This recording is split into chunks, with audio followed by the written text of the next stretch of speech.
자, 그러려면 일단 상가 임대차 보호법이라는 기본적인 내용은 살짝 알고 가셔야 돼요. 많이 지식의 양이 많죠. 여러분들이 아셔야 될 건 딱 한 가지. 그건 바로 주택임대차 보호법과의 차이예요. 혹시 아세요? 주택임대차 보호법과 상가임대차 보호법의 차이. 아, 네. 지금 하시는 말씀들이 다 맞는데 이거부터 차이가 나지. 주택임대차 보호법은 주택이 하는 거고요. 이걸 알라는 게 아니라 딱 하나 미리 결론부터 지어드릴게요. 보증금의 보호가 한계가 있다와 없다. 그건 무슨 얘기냐?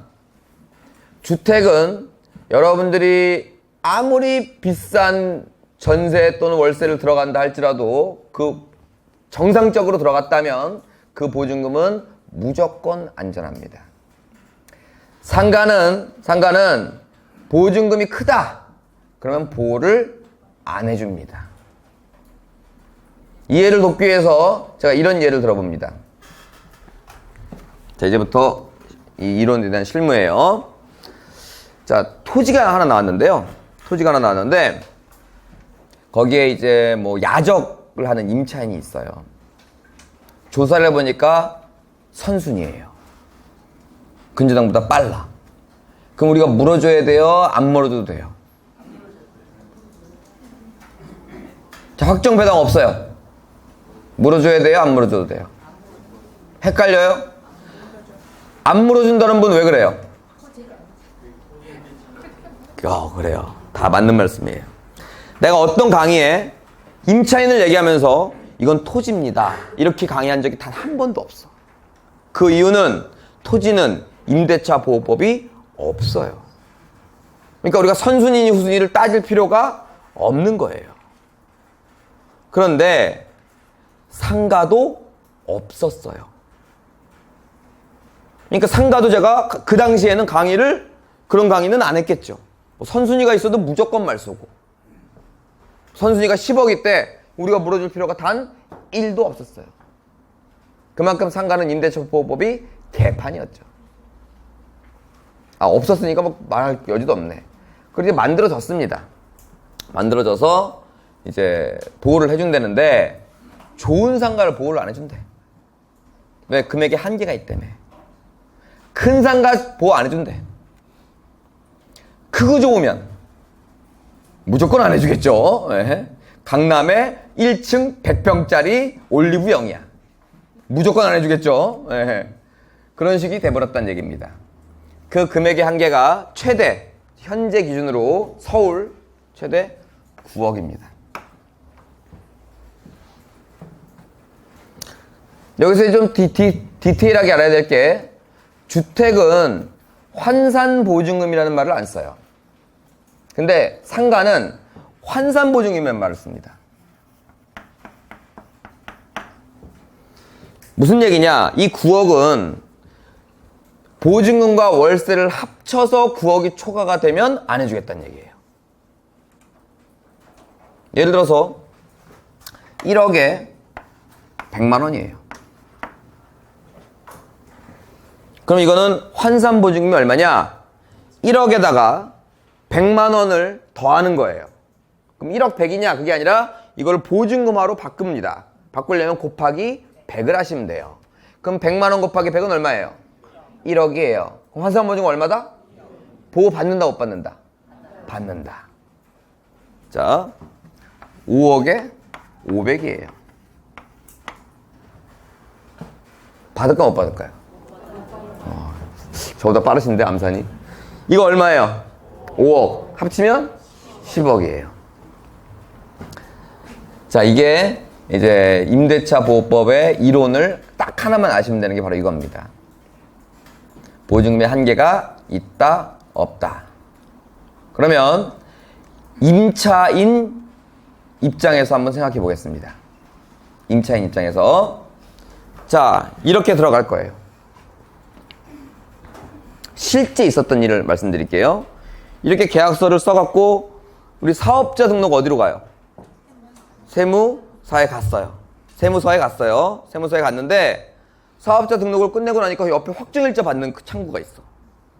요즘은 또 번호표로 바뀌었는데 그냥 그렇게 할게요. 이 옛날에는 확정일자 받는 창구가 없었어요. 왜 그래요? 상가임대차 보호법이 없었으니까. 근데 생기고 나서 이제 확정일자를 받을 수가 있는데 확정일자를 받으러 가면 확정일자를 해줘요. 근데 조금 친절한 담당 공무원을 만난 거야. 그랬더니 어쩌고 저쩌고 하면서 보호를 못 받는데 내가 이걸 찍어줘도. 근데 그분이 반만 알아듣고 나한테 온 거지. 이게 뭔 소리냐고.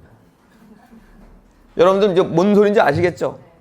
합쳐서 9억을 초과하니 내가 이걸 찍어드려도 받을 수가 없어요. 찍어드리라고 하니까 찍어드리긴 하는데 이제 그 부분에 대해서는 이해가 가셨죠? 자, 그래서 이제 이 높은 것들은 아직도 문제가 많아요.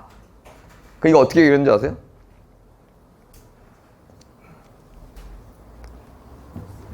이미 계약을 했잖아.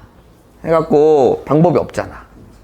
그래서 주인한테 조금 더 뭔가를 해준다고 하고 계약서는 요거를 100을 깎았어. 아, 이건 공식적으로 나가면 안 되는데 이렇게. 그러니까 이렇게 되면 보호를 받죠. 사실 임차인 입장에서는 이게 중요한 게 아니라 이게 중요한 거니까. 자, 그래서 착각하시면 안 되는 게, 아, 그러면 9억이면 10억, 내가 환산보증금이면 9억은 보호를 받고 1억은 보호를 안 받는다. 이게 아니라 한 푼도 보호를 못 받아요. 그냥 없다고 생각하시면 돼요. 자, 그런데 만약에 이게 50억에 5천이야. 그럼 이제 공 하나씩 빼면 되죠. 그러면 이제 임차인이 만족스럽지가 않겠죠. 왜? 우리는 이게 중요한 거니까. 자, 그래서 어쩔 수 없이 제가 저번 시간에 뭘 해드렸냐면 전세권을 해드렸어요. 전세권 좋다 그랬어? 안 좋다 그랬어? 안 좋다 그랬어요. 근데 임대차 보호법이 없다면 전세권이라도 하고 들어가셔야 된다. 자, 근데 최근에 법이 한 번 더 바뀌었어요. 임차인한테는 좋은 소식이야. 뭐냐? 보호는 배당은 안 해주겠대. 하지만 낙찰자는 인수는 하래. 지금 상관만 하는 거예요. 과거에는 보호를 안 해주면 배당도 못 받고 물어주지도 않았어. 근데 법을 이상하게 바꿨어. 배당은 안 해주는데 인수는 하래. 네. 지금 소액임차인, 소액이라면 좀 이상하고, 이 임대차 보호법 대상 임차인을 얘기하는 게 아니에요. 오늘은 말을 이렇게 할게요. 그런 말은 없지만 알아듣기 편하게 거액임차인이라고 할게요. 거액임차인도 이제는 더욱더 안전해졌어요. 자, 근데 문제는 어디서 발생하냐? 한 20억 대는 상가야. 근데 1순위 근저당이 한 5억이 있어요. 그럼 내가 환산보증금 10억으로 들어가는 건 괜찮잖아. 일반적으로 보기에. 그죠? 집이라고 생각하면 안전하잖아. 이렇게 들어간 거예요. 들어가서 세무서에서 하라니까 확정도 받았고 경매 나왔고 배당도 했어요. 신청도 했어. 그냥 물어볼게. 이 사람 배당 나와요? 왜 안 나오죠?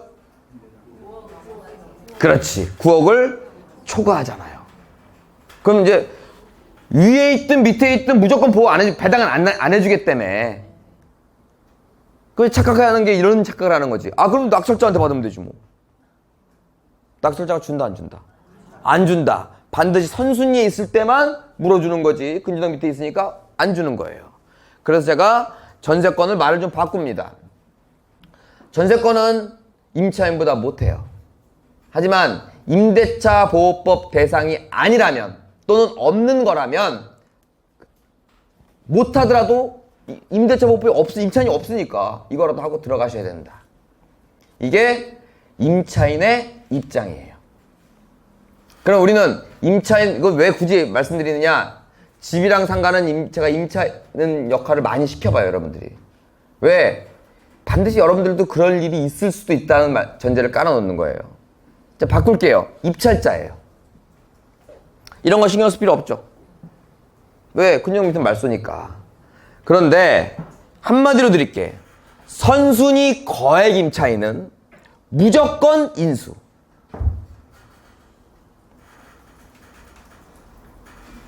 자, 거액이라는 건 일단 9억을 초과해야 되겠죠? 쉽게 10억이라고 할게요. 10억의 선순위 상가 임차인이 확정과 배당을 다 해놨어요. 그러면 법원에서 배당해 주나요? 안 해주죠. 확정과 배당 중 하나라도 없으면. 그래도 안 해주죠. 선순위 임차인은 법이 바뀌어서 못 받아가면 낙찰자가 물어주는 거잖아. 그럼 다시 처음으로 돌아와서 선순위 거액 임차인은 무조건 인수, 뭐 확정 이런 거 다 따질 필요 없이.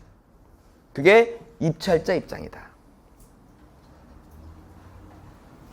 자, 뭐 상가는 몇 년이고 뭐 이런 게 이 경매하는 사람한테는 중요한 게 아니라 실제로 가장 중요한 건 임차인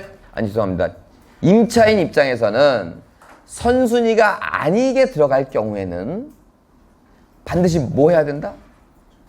전세권 해야 되는 거고, 입찰자 입장에서는 선순위 거액 임차인이라면 무조건 인수다. 이거 두 가지만 임차인 입장과 입찰자 입장으로 기억하시기 바라겠습니다.